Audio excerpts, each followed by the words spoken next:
I don't know when I started lying to myself, but I think it was somewhere between the first time he said I love you and the last time I believed it. It's strange how a sentence that once felt like safety can, over time, start to sound like an apology. We'd been together 7 years when I found out. Not through some dramatic confession or a lipstick stain cliché, but in the most modern, gutless way possible, a text notification lighting up on his phone while he was in the shower. Her name flashed across the screen. Can't stop thinking about last night. I remember staring at it, frozen, as if my brain refused to let the words register. There was no screaming, no crashing of plates, no cinematic collapse, just a slow, unbearable stillness. My hands shook, but I didn't open the message. I didn't have to. The truth was already breathing in the room with me, heavy and unmistakable. When he came out of the shower, towel around his waist, hair dripping, he smiled at me like it was just another Thursday. And maybe that's what hurt the most, that his face didn't look any different. That someone could betray you completely and still look like the person you woke up next to that morning. "Everything okay?"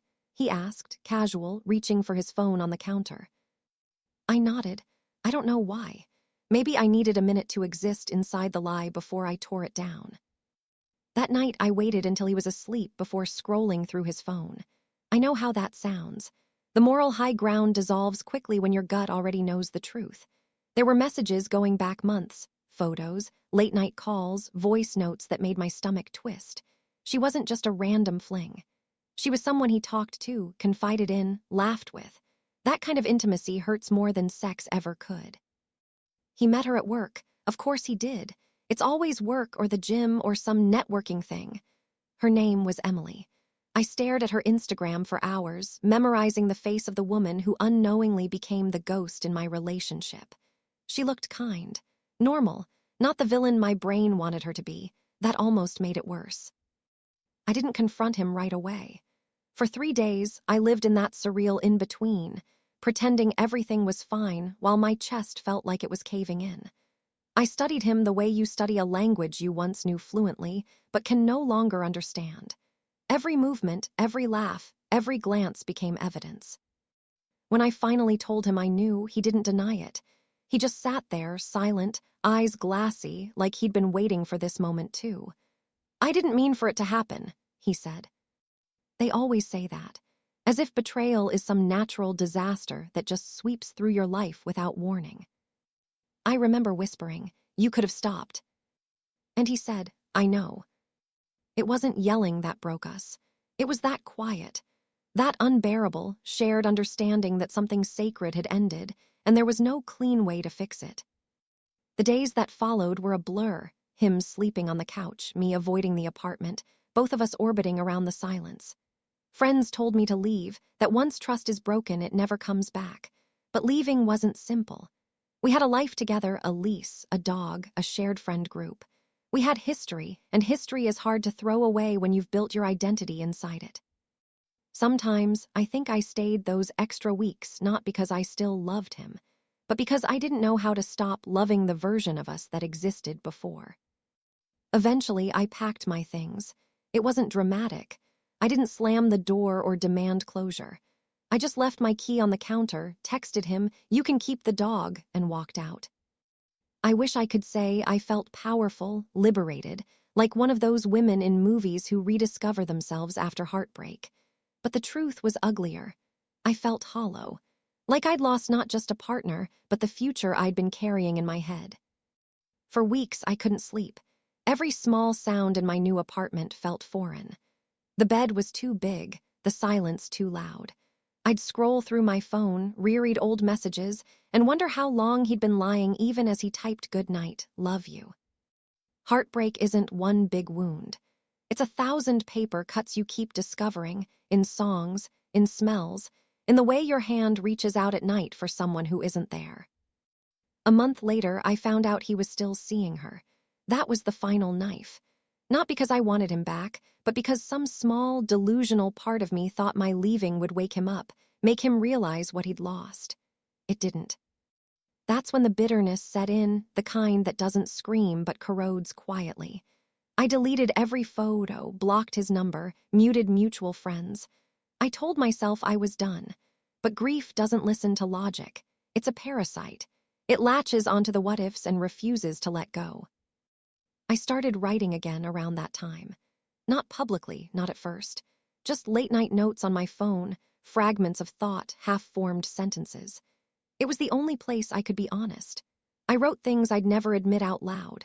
That I missed him even though I hated him, that I felt jealous of Emily even though I knew she wasn't the enemy, that I didn't know how to be me without him as a reference point. And that's when it hit me, maybe that was the real loss. Not him, but myself. It's been 2 years now. He's married to her. I saw the wedding photos online because, of course, I looked. They looked happy. I used to think that would destroy me, but it didn't. It just felt distant, like watching someone else's movie. I've dated since then. Some good, some bad, but no one made me feel the same way, and I think that's okay. Love isn't supposed to feel like survival. It's supposed to feel like peace. And if I've learned anything from all of it, it's this: closure isn't something someone gives you. It's something you build when you finally stop waiting for an apology that will never come. Sometimes I still dream about him. Not the cheating version, the old him, the one who'd make me coffee on Sundays and kiss my forehead before work. But in the dream, I always end up walking away. And when I wake up, I smile a little, because maybe that's my heart reminding me it finally knows how. It's strange how healing doesn't feel like progress at first. It feels like exhaustion, like waking up every day and choosing to exist, even when you don't recognize yourself anymore. I didn't wake up one morning suddenly over him. It wasn't cinematic. It was gradual, painfully, frustratingly gradual. Some days I'd feel okay. I'd go to work, meet friends, even laugh. Then I'd see a car that looked like his or hear a song that used to play when we cooked together, and suddenly I'd feel that old ache again. The kind that sits deep in your chest like a bruise you forgot you had. Healing isn't a straight line, it's a messy spiral, full of detours and backslides. The first time I went on a date after him, I almost canceled. His name was Adam, and he was kind in the quiet way some people are. We met for coffee, and I spent the first 20 minutes over-explaining everything: my job, my hobbies, the way I took my coffee, because silence made me anxious. I was so used to performing okay that I didn't know how to just be. He listened, really listened. When I caught myself apologizing for rambling, he just smiled and said, "You don't have to apologize for being human." It sounds small, but I remember tearing up in the car afterward. Not because I liked him, though I did, but because I realized how starved I was for gentleness. I'd spent so long feeling like love was something I had to earn back after being betrayed that I forgot it could exist without conditions. We dated for a few months. He was patient, funny in a subtle way, and never pushed for more than I could give. But one night, he reached across the couch to hold my hand, and I flinched. I saw the confusion in his eyes, the way he tried to mask it, and I knew I wasn't ready. It wasn't fair to keep trying to build something new with a heart that still looked backward. So I ended it. Not dramatically, not because of anything he did wrong. I just told him the truth, that I was still figuring out how to stop loving someone who no longer existed. After that, I took a break from dating, not out of bitterness, but out of self-preservation. I started therapy, something I'd put off for years because I thought I could logic my way out of pain. Spoiler, you can't. My therapist, Marlene, asked me once, "What would it feel like to forgive yourself?" I didn't know how to answer. I'd spent so long directing my anger at him that I hadn't realized how much I blamed myself for not seeing the signs, for staying too long, for being the kind of person who loved too hard and trusted too easily. It took months, but slowly I started to let go of the need to rewrite the past, to stop replaying every moment like a detective trying to solve a case that was already closed. Sometimes the truth doesn't bring peace, it just helps you stop looking for more. Around that time, I moved into a new apartment. Small, a little rundown, but it had a balcony that caught the morning sun. I bought cheap string lights and plants I couldn't name, and for the first time in years, I felt something close to contentment. One evening, as I sat outside with a glass of wine, I got a message from an unknown number. It was him. "Hey, I know I'm the last person you want to hear from, but I just wanted to say I'm sorry. For everything. My heart didn't race the way it used to. It was almost quiet inside me. I stared at the message for a long time, not because I didn't know what to say, but because I realized I didn't need to say anything at all. I deleted it. That night, I slept better than I had in months. But healing is funny.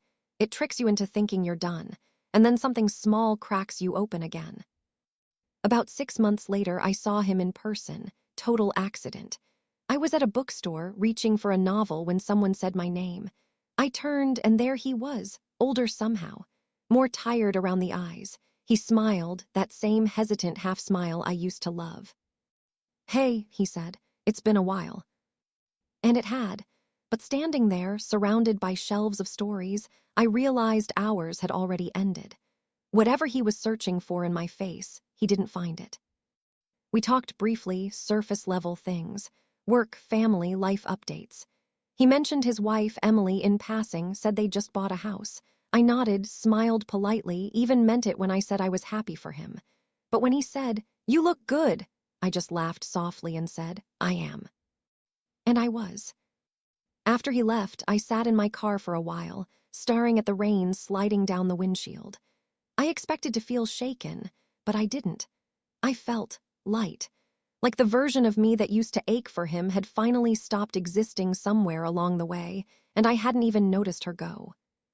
In the months after, my life didn't suddenly turn magical. There were still bad days, lonely weekends, and moments where I questioned whether I'd ever love like that again. But that question stopped feeling tragic. I realized I didn't need love to fill a void anymore. I wanted it to add to something that was already whole. And maybe that's the quiet miracle of surviving heartbreak. You start to find beauty in your own company again.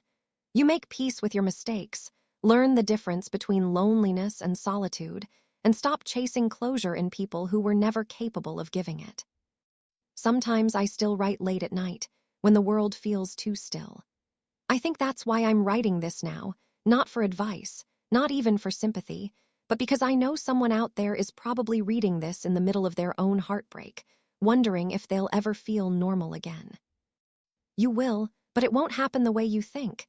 It won't be some grand epiphany or movie moment. It'll be quiet, a morning where you wake up and realize you haven't thought about them in weeks. A song you can listen to without wincing. A day when peace feels stronger than pain. And one day, you'll see them again in person or online, and your heart will stay still. That's how you'll know you made it. Not because you stopped caring, but because you finally started caring about yourself more. Months turned into a year, then 2. Time didn't erase what happened, it just softened the edges. The past became something I could look at without flinching, like an old photograph you don't need to hide anymore. My life began to fill itself with small, ordinary joys. Morning walks with coffee, weekends spent repainting my kitchen, late-night calls with friends that ended in laughter instead of tears. But there's this strange thing that happens after you've been broken in a particular way. You start to live half a step away from everything. Like you're afraid that happiness might be another kind of trick, that if you breathe too deeply, the world will take it back. I was doing well, genuinely well, when I met someone new. His name was Lucas. I wasn't looking for him. I met him at a small gallery opening a friend dragged me to on a rainy Friday night.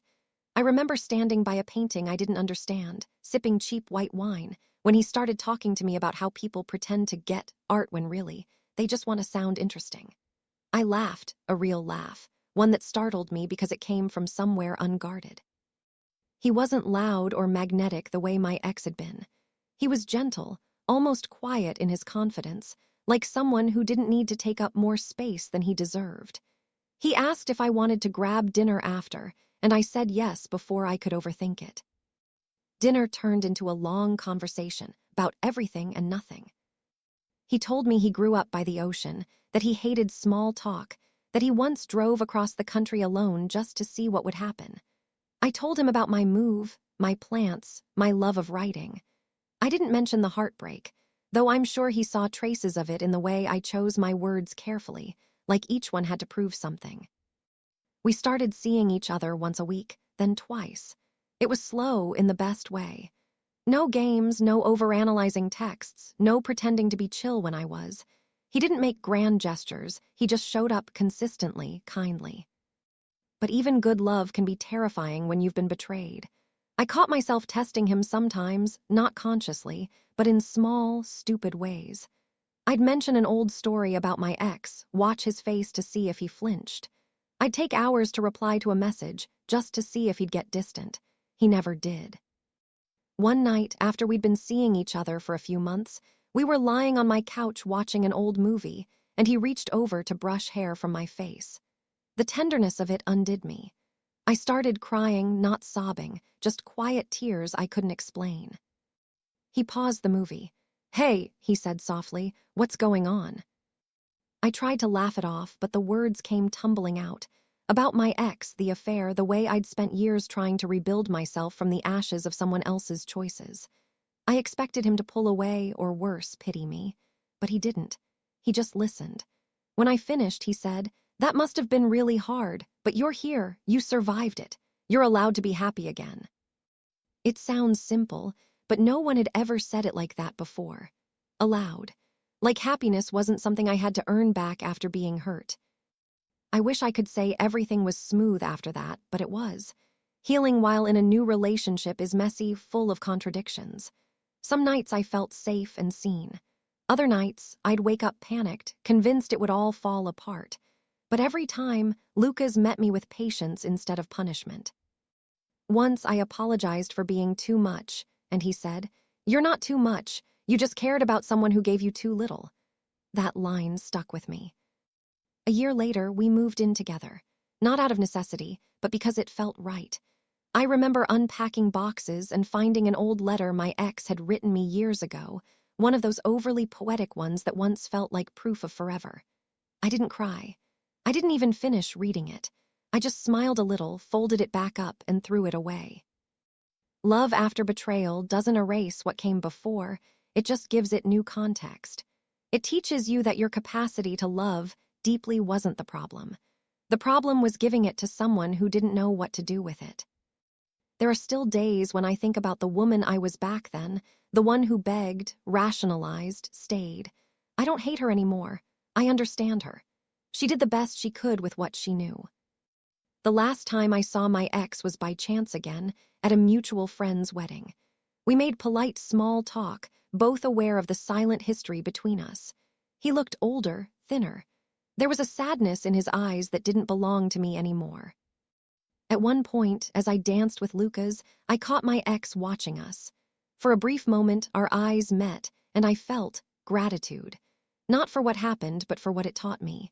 For how it broke me open in a way that forced me to rebuild with intention. When the song ended, Lucas leaned in and whispered, "You look happy." And I was, not in the loud, movie-ending kind of way, but in a quiet, steady, grounded way. The kind of happiness that comes from knowing you've made peace with your past and chosen yourself first, finally, irrevocably. Sometimes, when I think back on everything, the betrayal, the tears, the long nights of wondering if I'd ever feel normal again, I realize it all led here. To this version of me who no longer confuses chaos with passion, who no longer measures love by how hard it hurts. If you're reading this and you're in that place, the one where you can't eat, can't sleep, where every memory feels like salt in an open wound, please believe me, it won't always feel like this. One day you'll wake up and the ache will be softer. You'll laugh without guilt. You'll love again, not because you forgot what happened, but because you remembered who you are. And when that day comes, you'll look back and realize the story wasn't about losing them. It was about finding yourself. It's strange how life can feel both endlessly long and impossibly short. One day you're crying into your pillow, begging the universe for just one more chance, and then suddenly, you're years away from that version of yourself, sitting by a window in a quiet apartment, sunlight spilling across your kitchen table, and you realize you made it. Somehow, you really made it. I'm 34 now. The girl who once thought her world would collapse without him has built an entirely new one. It's smaller, simpler, softer, but it's mine. I live in a little apartment overlooking the park, the kind of place that smells like coffee and eucalyptus candles. There's a record player that skips when I play older vinyls, and a small plant that somehow keeps surviving despite my inconsistent care. I've learned to cook, not for anyone else's approval, but for the small joy of feeding myself well. I have friends who know the real me, not the version I used to edit to seem easier, quieter, more likable. And sometimes, late at night, I write. Not for an audience, not for validation, just to get the thoughts out before they eat me alive. I think that's why I'm writing this now. Because I want to remember. Because forgetting would mean erasing the woman I used to be, and she deserves to be remembered, not pitied, not shamed, but honored. It's been almost 8 years since the affair. 8 years since I learned that love can crumble in an instant, and that people don't always choose you the way you choose them. For a long time, I carried that wound like it was my identity. It shaped everything, the way I trusted, the way I loved, even the way I looked at myself in the mirror. But pain, I've learned, doesn't stay forever unless you invite it to. At some point, you get tired of bleeding for a story that's already ended. The last real conversation I had with my ex happened 3 years ago. He reached out, apologized for everything.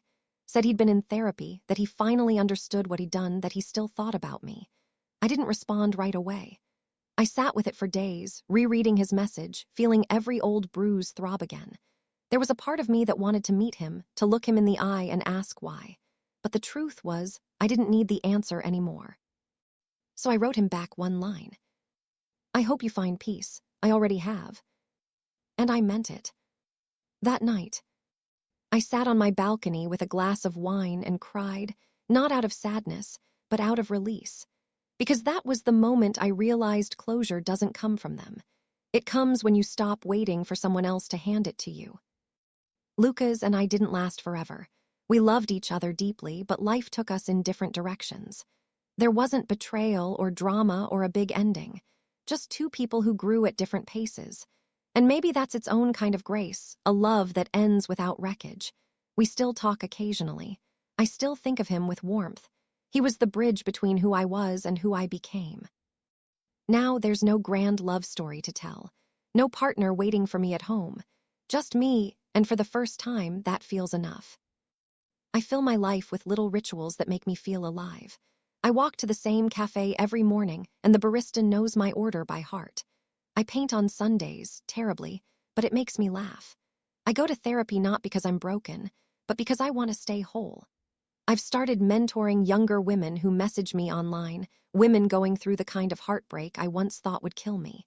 I tell them the truth no one told me. That you can survive anything that doesn't kill you. That loving someone who hurt you doesn't make you foolish. It makes you human. That healing isn't a straight line. Some days you'll soar, some days you'll crawl. But both are progress. Every once in a while, I still dream about him, not Lucas, not the ex, but the man I first lost. In the dream, he's always the age he was back then, smiling the way he used to when life still felt simple. I don't wake up crying anymore. I wake up grateful that I once felt something that strong, even if it nearly broke me, because that version of love taught me what to never settle for again. People romanticize heartbreak, but they never talk about what comes after, the quiet, steady rebuilding. The mornings where you wake up alone but peaceful. The evenings where you catch your reflection and realize you're someone you actually like. The biggest lie I ever believed was that I had to be chosen to be worthy. The truth is, I already was. I always had been.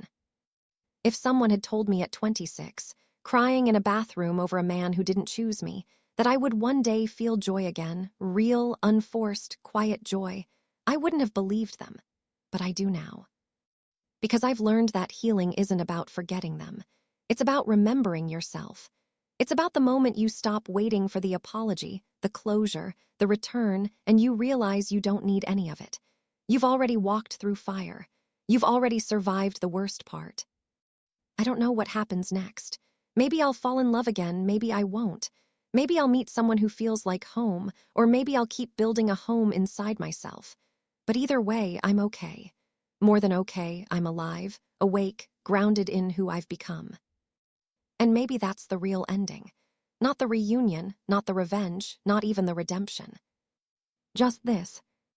A woman sitting alone in the soft glow of a Sunday morning, coffee in hand, A heart that's been broken and mended and scarred, but still beating.